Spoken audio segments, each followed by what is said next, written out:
नमस्कार आप सभी को। आप देख रहे हैं ताराचंद क्लासेस। आज की वीडियो में हम पढ़ेंगे नारीवादी राजनीति सिद्धांत की प्रथम लहर, जो कि हमारी इग्नू की बीपीएससी 101 जो बुक है। ठीक है, ओके। लास्ट क्लास में हमने नारीवाद की डेफिनेशन इन सब के बारे में पढ़ा था। आज हम बुक में राजनीतिक सिद्धांत की प्रथम लहर के बारे में पढ़ेंगे, जो कि बहुत ही ज़्यादा ईजी है, कुछ नहीं है इसके अंदर इन्होंने वोट के राइट्स मांगे थे। ठीक है, फिर धीरे धीरे हम पढ़ेंगे आगे की चीज़ें।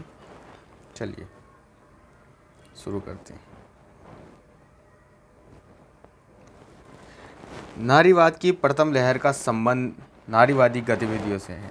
ठीक है, जो मुख्य रूप से संयुक्त राज्य अमेरिका और यूनाइटेड किंगडम से में सन 1820 से लेकर 1840 तक आई थी।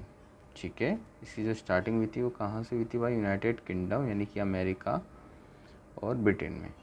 इस लहर की औपचारिक पहल का श्रेय एलिजाबेथ केडी सेंटेन द्वारा 1848 में न्यूयॉर्क में रचित सेनेकोफॉलेंस डेक्लेरेशन को दिया जाता है।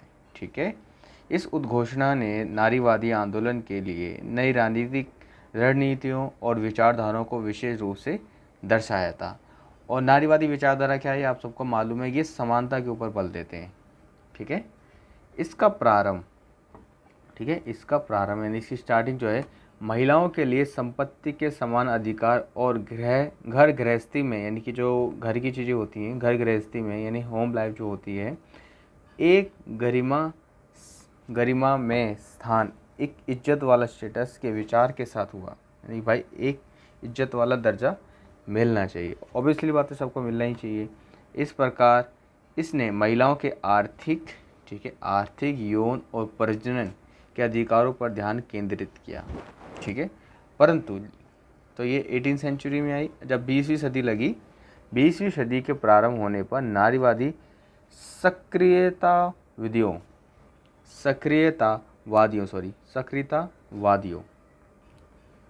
ठीक है,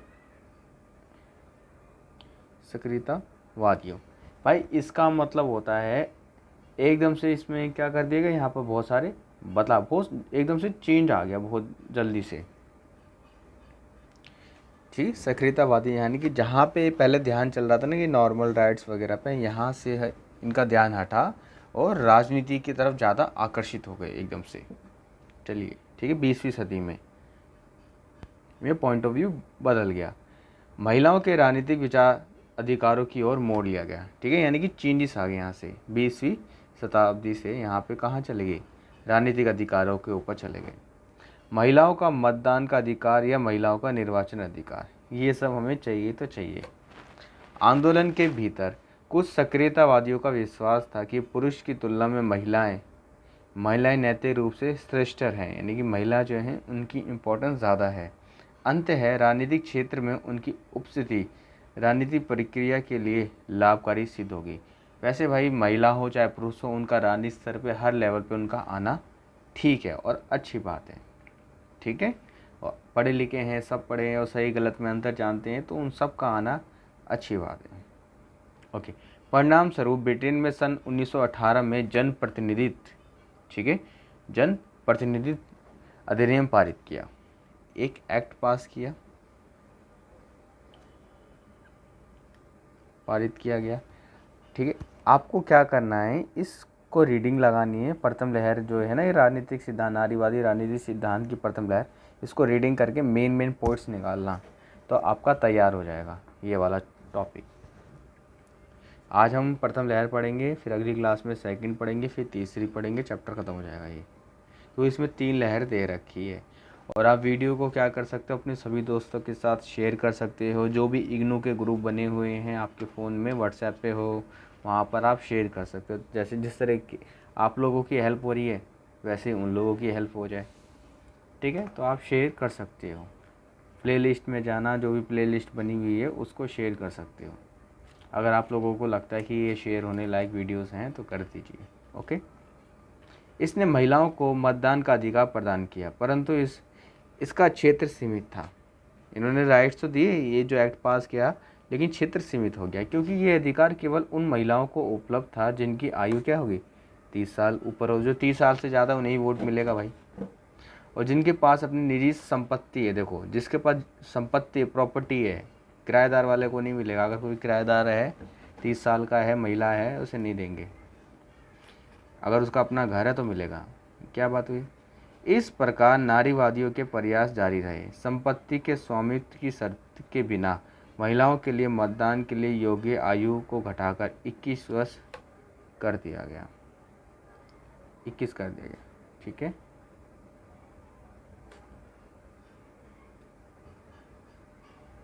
परंतु संयुक्त राज्य अमेरिका में इस लहर का एक अलग राजनीतिक प्रक्षेपवक्र रहा। प्रक्षेपवक्र का मतलब होता है यहाँ पे अलग ही प्रोस्पेक्ट रहा है, इनका अलग ही ट्रैक था। अमेरिका में, ब्रिटेन में अलग ही चल रहा है, अमेरिका में अलग चल रहा है।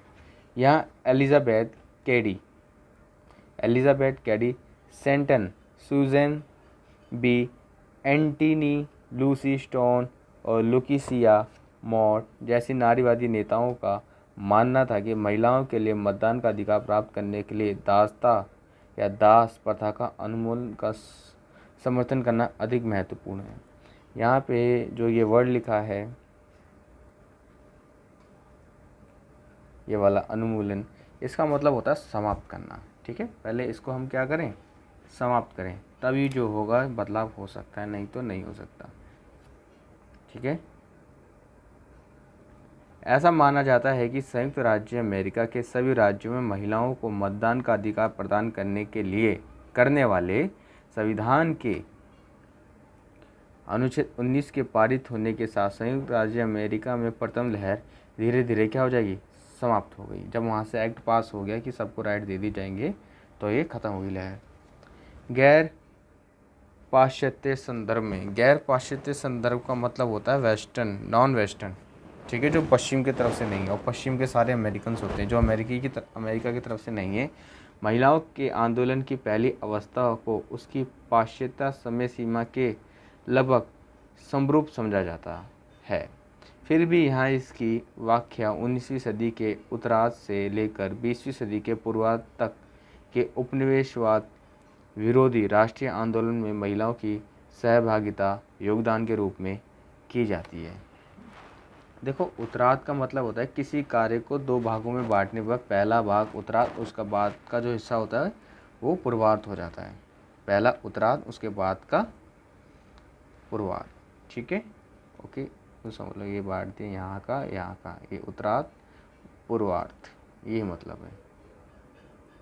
यानी एक पहले की बात कर रहा है और एक बाद की बात कर रहा है, और कुछ नहीं। यानी कि नॉन वेस्टर्न, यानी जो पश्चिम की तरफ के नहीं, अमेरिकन्स की तरफ के नहीं है, उनके रिलेटेड में महिलाओं के आंदोलन की पहली अवस्था को उसकी पश्चिम यानी कि वेस्टर्न समय सीमा के लगभग समरूप समझा जाता था। मतलब जैसा वहाँ चल रहा है वैसा ही है, जो है अलग नहीं है कुछ।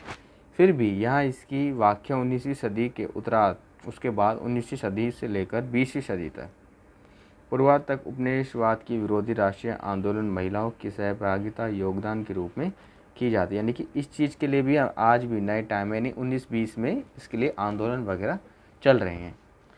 इन देशों की महिलाओं ने अपने पश्चिमी समकक्षों को एक आदर्श माना। ठीक है, जो इनके कक्ष थे ना, समकक्षों को इन्होंने अपना क्या मान लिया भाई, आदर्श माना। जिसका जो मतलब होता है यहाँ पर, समक्ष का आप सबको मतलब पता ही है वैसे, काउंटर पार्ट जिसे बोलते हैं, काउंटर पार्ट, जिसका मतलब होता है प्रतिरूप। ठीक है, या फिर आप कैसे समक्ष, जब हम किसी चीज़ को किसी आगे पेश करते हैं। अपने पश्चिमी समक्षों को एक आदर्श माना। ठीक है, और उनके द्वारा की गई आर्थिक, शैक्षिक और चुनावी अधिकारों की मांग पर अपनी मांगों पर संरचित किया, यानी कि समर्थन दे दिया भाई, मान एक्सेप्ट कर लिया। उदाहरण के लिए भारत में महिलाओं के आंदोलन की उत्पत्ति को मद्रास में सन 1917 में इंडियन वेनिस एसोसिएशन की स्थापना से जोड़ा जाता है। ठीक है भाई, देखो ये आंदोलन हमारे इंडिया में जब हुआ 1917, धनवंती रामाराव के अनुसार इस संस्था द्वारा नारी मुक्ति के लिए चुने गए कार्य क्षेत्र ठीक वही थे जिनका तादात्म्य, इसका जो वर्ड, इसका मतलब होता है पहचान, इसका मतलब होता है आइडेंटिफिकेशन। ठीक है, पहचान, ओके, आइडेंटिफिकेशन या संबंध पाश्चात्य यानी वेस्टर्न पश्चिमी विश्व में नारीवाद की प्रथम लहर से था। यानी कि जो हमारे देश में एक्टिविटीज़ हुई थी उस टाइम वो वेस्टर्न कंट्री से ही रिलेटेड था। जैसा न्याय संगत उत्तराधिकारी कानून, तलाक देने का अधिकार तथा महिला मताधिकार, ये सब इसके अंदर भी शामिल थे जो हमारे देश में हो रहा था, आंदोलन विद्रोह जो भी हो रहा था। तो ये थी हमारी भाई प्रथम लहर।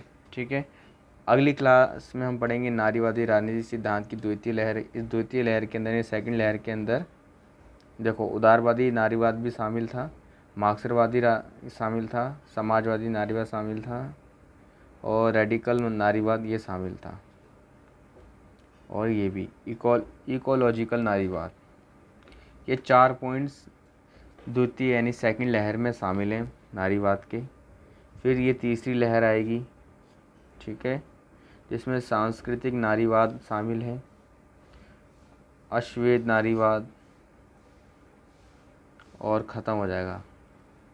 ठीक है, फिर हम अंतर्राष्ट्रीय लेवल पे चले जाते हैं कि हर सोसाइटी समाज आ गया, पूरे वर्ल्ड लेवल पे भी नारीवाद सिद्धांत चाहिए, तो ये उसके ऊपर बात करेंगे। उसके बाद आपका ये जो टॉपिक है ख़त्म हो जाएगा, नारीवाद। Okay bye. आपका रिस्पॉन्स डिपेंड करता है कि अगली वीडियो आएगी या नहीं आएगी, तो आप प्लीज़ अपना बताना कमेंट करके।